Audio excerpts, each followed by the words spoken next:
Hey, y'all, it's executive producer Sonia Cho Swanson. And guess what? New season, new rules. Fall restrictions are in effect September through October. That means grass can only be watered 3 days a week. And yes, it's the law. Don't miss a beat. Change your watering clock now. Trees and plants, they need less water, just a recommended 2 days a week with drip irrigation. Visit snwa.com to find your assigned watering days and tips to maintain a healthy landscape. SNWA is a not-for-profit water agency. Even a casual observer of our city's history cannot miss the impact of the Church of Jesus Christ Latter-day Saints. Every schoolchild takes a field trip to the Old Mormon Fort downtown, and from the giant temple on Hollywood and a new one coming to the Lloyd George Courthouse, the killer's Brandon Flowers to Senate Majority Leader Harry Reid, the church has long been a force in the evolution of Las Vegas. Today on CityCast Las Vegas, Vegas chronicler Geoff Schumacher and lifelong Las Vegan Allan Rogers, whose LDS family roots go way back, help us make sense of how a group known for their wholesome ways found a foothold in arguably the most sinful city in the world. It's Monday, October 6th. I'm Dayvid Figler, and here's what Las Vegas is talking about.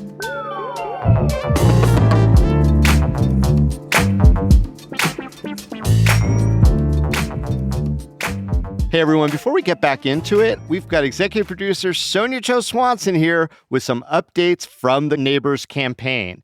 Sonia, what's the latest? Hey, David. So before you get into the conversation, I just wanted to jump in to give a huge shout out to the folks who became CityCast Las Vegas neighbors during our fall membership campaign these past 2 weeks. Thank you. Thank you. Seriously, thank you. Your support means the world to us.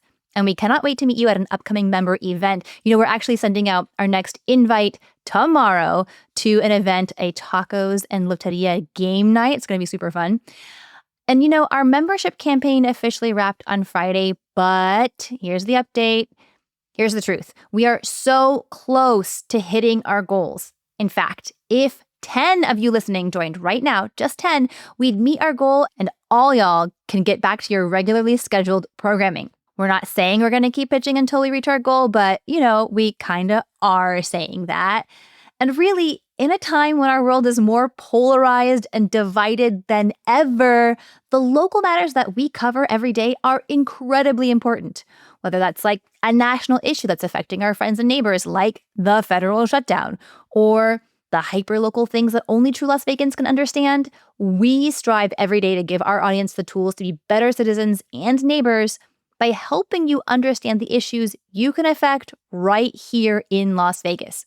So if you've been meaning to join, but you haven't yet, you're out there. I know you're out there listening. We still really need you. Please join us at membership.citycast.fm. If supporting this show and engaging more deeply with all the city has to offer sounds like something you want to be a part of, you can do that at membership.citycast.fm. It's just $10 a month or $100 a year, and it is absolutely invaluable to us.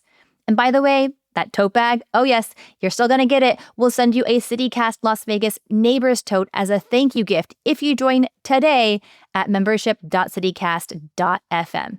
All right, I'll let you get back into it. Thanks, Sonia. Hey, gents, I think anyone who's been in Las Vegas for any amount of time knows some lore of that first Mormon settlement coming and then going in the 1800s. Why was that first effort important in the ultimate development of Las Vegas as we know it today? Geoff? Before the Mormon Fort was built in Las Vegas, there really was no settlement here. It was the first settlement, and it really of white folk coming from elsewhere. Good point. I mean, there were Southern Paiutes here, but they were kind of a nomadic group. They did not really settle in a particular spot the way the fort did. And it created this stopping point on a portion of the Old Spanish Trail that was becoming increasingly popular as people were moving west to California. And it put Las Vegas on the map, literally. Yeah. Now, we talk about the Mormon mission, and I know that the word Mormon itself can be a bit of a trigger to people in the church. And we want to be respectful as we talk about a group's obvious impact in our community. So I do hope I'm not offending anyone. Is there something behind that? I mean, is it just a marketing thing, or is there something a little more core there, Allan, about why Mormon isn't the preferred, I don't want to say pronoun, but shorthand for the church? Well, Mormons refers to anybody who believes in the Book of Mormon, which includes a lot of different religions, actually, the Mm. Church of Christ and other religions like that. So the Church of Jesus Christ of Latter-day Saints represents the Brighamite sect that came out west in 1847. So it's kind of to distinguish from any of the other Mormon settlements that maybe the ones at Short Creek who use polygamy or anybody like that. So it's to make sure that we're talking about one specific group within the pantheon of Mormonism. Okay, and I appreciate that explanation. So as we go forward, we'll try to parse as best we can. But there is an entity in Las Vegas known as the Old Mormon Fort. That's how it's billed. It's right there on Las Vegas Boulevard near Washington. It has been a steady tourist and school kid destination for decades. I assume you both have been there. Is there anything in that attraction that sticks out as either missing in the bigger story or presented in a way that you think should have been done better? One thing I do love about the attraction is that it shows the flag that is the Las Vegas flag. And I don't know if you knew that, David, that we have No. an official Las Vegas flag, and it was created by the Mormons when they came here and established the mission. So you can actually buy the flag. I've got little patches and things like that that have the Las Vegas flag. But one thing I do think that I wish they would focus on more is the reason why the mission didn't work out. Because I Mm-hmm. think it really is impressive. The people who made it work here, Octavius Gass, Helen J. Stewart, the people who stayed here for multiple decades, they were really impressive. And I think Las Vegas is a hard place to live. And I think that sometimes when we gloss over the reason why the Mormons didn't last quite 2 years here in their initial settlement is interesting in itself. And I appreciate all that, Allan. We're obviously not trying to whitewash anything. There was a lot of conflicts with indigenous people, with other people traveling through the area at the time. And as you said, Allan, the fort only lasted for a couple of years. So, Geoff, what brought people from the church back to Las Vegas after that first mission failed? Well, a couple of things that come to mind for me immediately. One is that you had church settlements around Las Vegas, not in Las Vegas, but you had Bunkerville, you had Overton, Logandale, Panaca, St. Thomas, very famously. And there were a lot of sort of church members in the area if they were not in Las Vegas proper. And then when the railroad came through, though, there were more jobs and better wages to be had in Las Vegas. And so you start seeing LDS people coming into Las Vegas after 1905. I think about Ira J. Earl. Ira J. Earl, I think about that name a lot because I went to Ira J. Earl Elementary School when I was a kid. Go. And he was an early businessman, early LDS member in the community, and his family came out of Bunkerville, but he settled in Las Vegas and became a Clark County commissioner, a very influential politician here. So there were these early figures who sort of set the standard for what it's like to be an LDS member in Las Vegas. Hey, Allan, what sort of struggles did some of these early members of the LDS Church face in early Las Vegas history? I mean, was this religion or this aspect of the religion more accepted from the start here in Las Vegas than maybe other places where, frankly, they weren't welcome in the very beginning? I think so. I mean, in Las Vegas, we are halfway in between Los Angeles and Salt Lake. And I do believe culturally, that's where we are as well. We have a lot of influence from the Mormons, the put your shoulder to the wheel, let's get the work done, let's, build things. And that part of Mormons, I think has always been part of Las Vegas. Mm-hmm. And then we have let's say the Los Angeles influence with, the movie stars and the creatives and all that kind of stuff. So I think like from the very beginning, we've been an amalgamation of those two groups together.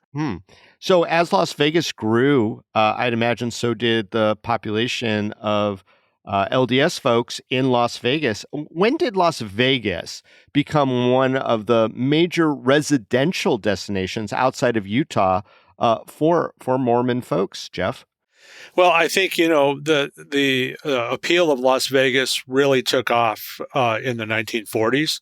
You had the arrival. I mean, you can go back to 1931 with the beginning of the Hoover Dam construction, but I really would look toward the early 40s with the Army Air Base, which later became Nellis Air Force Base, coming into town, as well as the magnesium plant out in Henderson, where you saw our population just, skyrocket in the 40s. And there were opportunities here that LDS members from all over the West could take advantage of. Famously, a lot of times they would not run a casino, right? They would not work on the floor of the casino, but they'd work in accounting or they'd work in some kind of ancillary business to support the casino. And whether they're in banking or insurance or transportation or supplying, there were all kinds of ways to become part of the sort of commercial fabric of Las Vegas. And that's really why my family decided to move to Las Vegas in the 1960s. My grandpa worked for Young Electric Sign Company from 1946 on. And Young Electric Sign Company, they used to fabricate everything up in Salt Lake City and then bring it on down here. And when they finally opened a yard in Vegas, because the majority of their work was happening here in Vegas, that's when my family decided to move down here. And it was interesting. They moved into a cul-de-sac on the edge of town because, usually members of the Church of Jesus Christ of Latter-day Saints live on kind of the suburbs and the edge of town, and or whatever sufficed as suburbs even back in the day. Suburbs. Well, back then it was yeah. Jones and 95, pretty much where they were living, and they had in the cul-de-sac they had like the rurals on Jones and 95. Yeah, but they had him. Somebody in the cul-de-sac was a band member who got home at 4:00 every day because he was a bass player for one of the bands that played on the strip, and the showgirl and things like that, and they came together, every weekend for barbecues and things like that to hang out, and it didn't really matter, which is something that was quite different from their experience in Utah, where they were from such a homogenous community. Yeah. And something that my family really enjoyed when they moved here to town.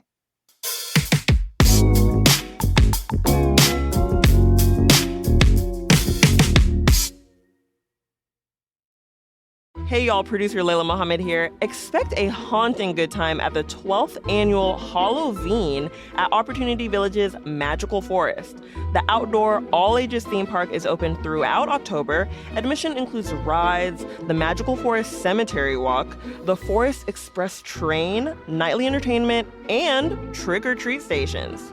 I'm also super excited for the goodies at this year's holiday shop and retail kiosk. Plus, you can make a night out of it and enjoy dinner at one of the many food outlets at Halloween, including, and this is my favorite part, a beer garden, open select nights for the 21-plus crowd. As one of the primary fundraisers for Opportunity Village, attending Halloween directly supports people with disabilities in Southern Nevada. This year, Halloween is open from October 10th through the 12th and October 17th through November 2nd. Tickets are $25 and can be purchased online at www.halloween.org. That's Halloween with a V. Stay updated with the nightly hauntings by following the event's social media accounts on Facebook and Instagram at Magical Forest OV. Hey y'all, it's executive producer Sonia Cho Swanson, and it is fall road trip season. So if you're headed up to Utah, make sure to check out Black Rock Resort. It is a luxury hotel just outside of Park City and 15 minutes from Main Street. All of their suites have full kitchens and laundry. And for dining options, they've got Overlook Restaurant and On the Rocks Bar right there on site. Let's talk about amenities. They have a shuttle to ski areas and Main Street. They've got a game room, a steam room, a sauna, and year-round outdoor pool and hot tub, so pack that swimsuit. Plus, Black Rock Event Center is opening in November, and that's a new NHL-sized ice arena, which is home to the Utah Outliers team, but they're also going to be having concerts there as well, so check out their events calendar. Visit blackrockmountainresort.com and use promo code CITYCAST, which will get you 20% off, a $50 resort credit, and, best of all, 2 p.m. late checkout. That's blackrockmountainresort.com, promo code CITYCAST. I'm curious what the first few stakes, which is, the different well, maybe you could define what a stake is for the church, but what they were like in the beginning, and how did those folks acclimate into the bigger Las Vegas Valley with all its various offerings, some a little more sinful than I'm guessing church doctrine supported. So a stake is a group of wards. Wards are kind of the smallest unit. Like each building will have a couple wards usually that meet within it, usually around 150 people or so. And a stake is a group of those wards. And the first stake was, downtown. And they built that building on 9th and Clark. And all the members were complaining because they said, we have to walk all the way out to 9th and Clark. It's nothing but tumbleweeds and dust all the way out there. So by the time we get there, our church clothes are disgusting because of how far out in the middle of nowhere that is. And now you look at the number of meeting houses and steak houses that we have all around the valley. It kind of is ridiculous. But one of the things that they say as they move into these communities is being in the world, but not of the world. So they do like to kind of have their own community. When you're Mormon and you move around the United States, there's instant community wherever you move, and they do keep to themselves in a lot of their activities. But there's also a lot of outreach and a lot of overlap in the community, and as far as functions and events and things that we enjoy. Too, my experience growing up in Las Vegas, and I'm not LDS, but I my mother became part of the church for many years, and my brother, and so I've had this exposure, firsthand exposure to the family community, that kind of thing, the extended community, and it was really great. But there is this reputation, of this clannishness and the sort of keeping to yourselves, at least when you're not working. When it comes to the workplace, there's a greater openness, I feel. But I did sense that as a kid, like, hey, you're not one of us, a little bit, and I'm sure that's not unique to. That's not unique to the LDS faith. It's true of probably Catholics and others, Jewish people and everybody else who I'm not part of. But it's interesting. Yeah, no, absolutely. I mean, my little sister played on a LDS T-ball league when she was a kid. There's clearly the acclimation into the Las Vegas community as we developed didn't necessarily mean that there was assimilation. But there have been all these crossovers. And Geoff, I know you've done a lot of research on Howard Hughes in particular, and his connection to the LDS Church during his heyday is somewhat a bit of legend. Maybe you could explain how Howard got connected to the church. It is really it's a very Vegas story too. He is often associated, Howard Hughes, with what we call the Mormon Mafia, right? These individuals who were his personal aides around him during his time later in life when he was a recluse. And he was staying on the 9th floor of the Desert Inn Hotel, not leaving, only seeing this handful of aides. And the legend is that they were all Mormon or all LDS, but they weren't actually. A lot of them were, not all of them were. But the reason there were so many who were is because of a man named Bill Gay. Bill Gay was a man who started as a driver for Hughes back in the late 1940s and worked his way up through the ranks to become an executive in the Hughes operation. And he was in charge of the other drivers. He was in charge of all of these different guys who would have sort of basic jobs within the Hughes organization. And so where he would recruit, BYU, because that's where he went. And so he would go and find 18, 19, 20-year-old guys. And the reason he wanted them, they didn't smoke, they didn't drink, they didn't party all night. They were very loyal and trustworthy. And so he could bring them in and know that they were going to do what he asked them to do. Yeah, I mean, that's always been part of the mythology, not necessarily people from LDS holding their noses when they were engaged in gambling stuff, but that they were kind of relied upon for their at least purported straight and narrow ways, right? Right. And they weren't all. I mean, there's all kinds of LDS variations people who on the theme. went astray. I mean, think about a guy like Ralph Lamb, right? Ralph Lamb was the sheriff of Clark County in the 60s and 70s, one of the most powerful figures in Las Vegas history. and I won't use the phrase, but he definitely was not a devout follower of the faith.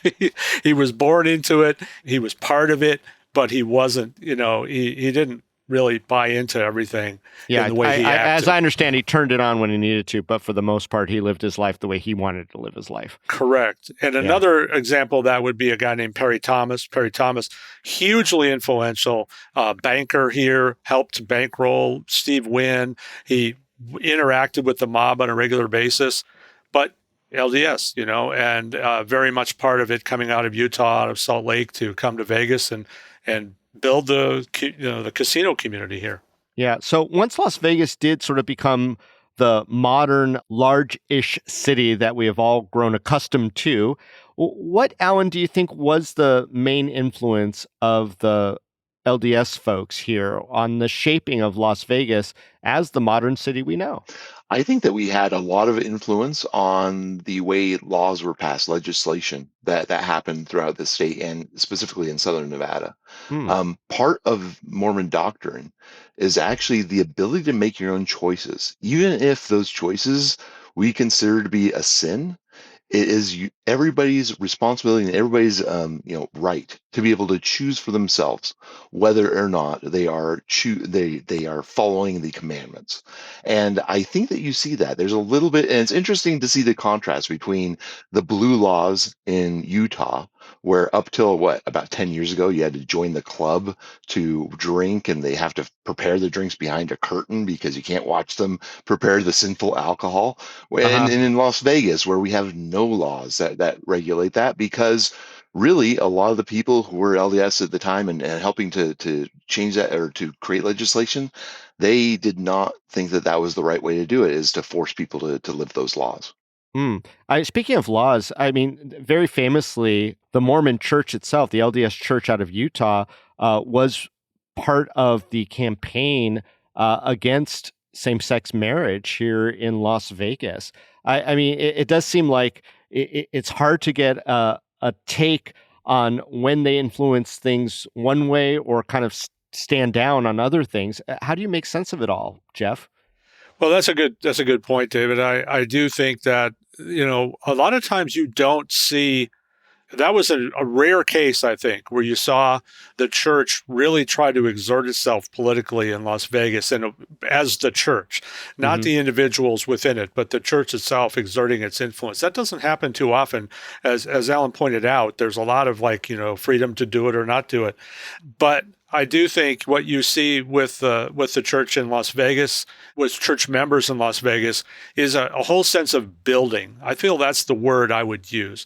Building the school district, building the airport, and using political influence to do that, whether by becoming elected to the county commission, the Las Vegas City Council, the North Las Vegas City Council, the school board, et cetera, and having this sort of outsized influence that way. Their population is maybe 150,000 really of dedicated church members in Las Vegas Valley, but their political influence is way beyond that.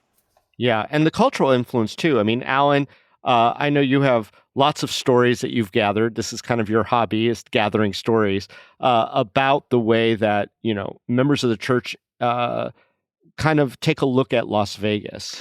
It is interesting because on one hand, when I was growing up, it was kind of a myth, I think, is that one of the church leaders was here on business, staying at a hotel on the Strip. And apparently he ran into Satan in the elevator, who told the LDS leader that this place is under his jurisdiction and that they should not be trying to exert control in Las Vegas. So there's part of it is, again, living here is interesting because you can't get away from the Strip. You're going on field trips to the Omni-Max at Caesar's Palace and things like that. But on the one hand, we're making all our money from that. But on the other hand, it's not a place that you go to have fun and hang out. It was, there was a little bit of, looking down upon the Strip. And it's really interesting, people who are raised in Las Vegas or come to Las Vegas who are in the church probably are wrestling with these kind of things all the time. Geoff, I want to point your attention to probably the most well-known member of the church to come out of Southern Nevada, Harry Reid, who went on to become the Senate Majority Leader. In a country where a lot of members of the LDS Church have gotten some pushback because of their principles or the way that the church is perceived, a guy like Harry Reid rises to, arguably the very top. How does that happen? Well, that's a really you could write a whole book about that. Maybe somebody. I think a friend of ours is. Right. But when I think about Harry Reid, because I know a lot about him and his life, I know about his LDS faith, and I know about that. I don't think this was something that was forward facing for him in Washington. It was not, and I don't know if it's political or he just didn't think about it, but I don't think a lot of people outside of Las Vegas even knew that he was LDS, honestly. And so that might have been on purpose on his part, not to to make that a big part of his identity.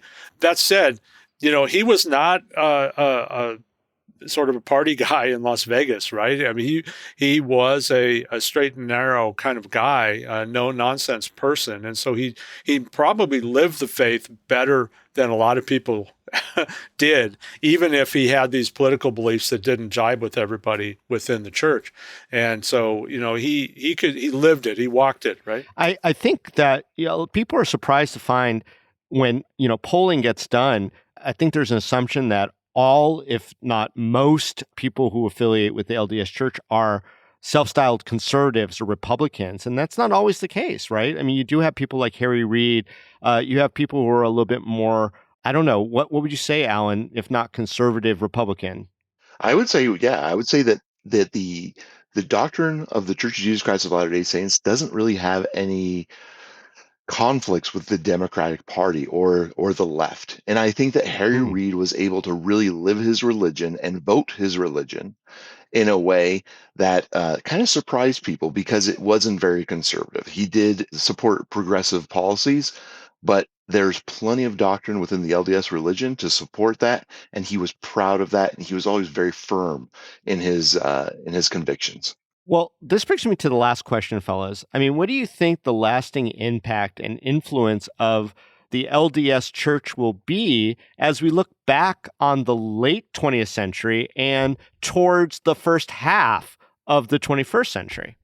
Well, I want to talk about some of the performers and things like that. Like you mentioned, the lead singer of the Killers, Brandon Flowers. Let's talk about Imagine Dragons, Dan Reynolds. Also, let's talk about Gladys Knight and the performers. The Osmonds at the was Flamingo Gladys for so Knight a member of the church? That's right. Yes. Oh, I did not know that. And there's another Brandon too, Brandon Urie, I think is how you pronounce his last name. Yes, of Panic at the Disco.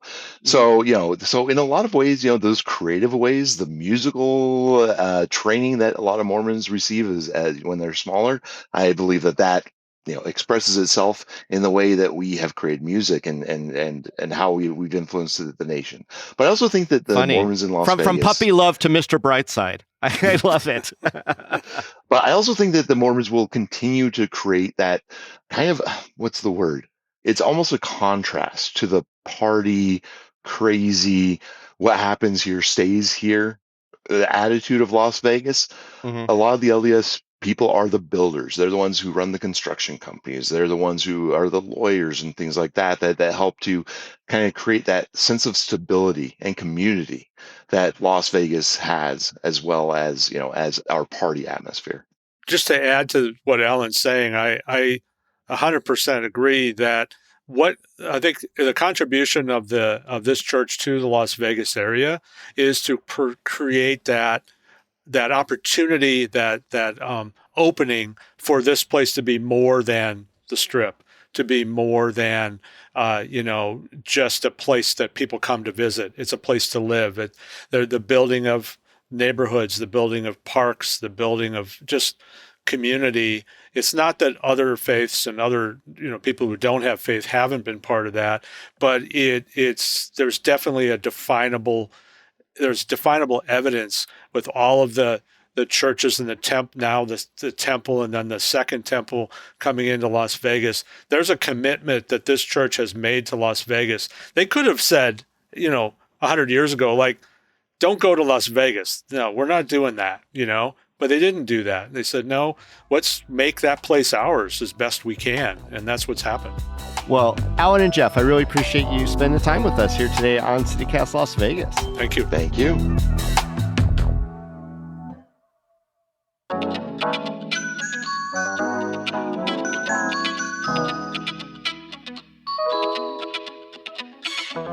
And that's all for today here on CityCast Las Vegas. If you enjoyed the show, go tell a friend. You could also rate the show, leave us a review, and subscribe to our morning newsletter. And don't forget, you can support this show and get some great perks by becoming a CityCast Las Vegas neighbor at membership.citycast.fm. We'll be back tomorrow morning with more news from around the city. Till then, stay lucky.